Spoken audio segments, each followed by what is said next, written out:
Good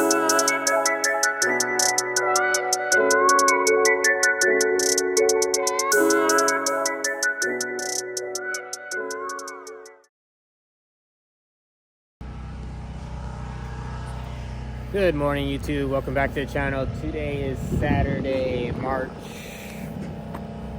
4th. Yeah, we're at the Bullring today, and the girls are going to be out racing.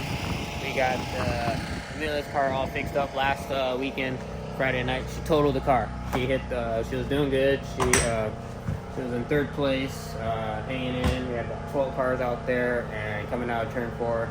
It got loose on her, she overcorrected, and it swung her straight into the wall. Bent the front, bent the rear, so we got, I had a backup shell. Transferred all the parts over to the new shell, got that ready, and we'll have to get her dialed in this week.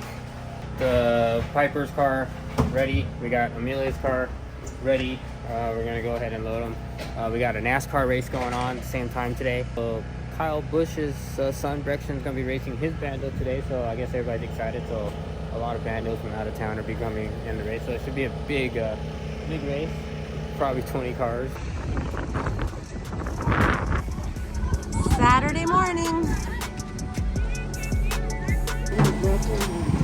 They scaled the car this morning, and now they're just adding her weight.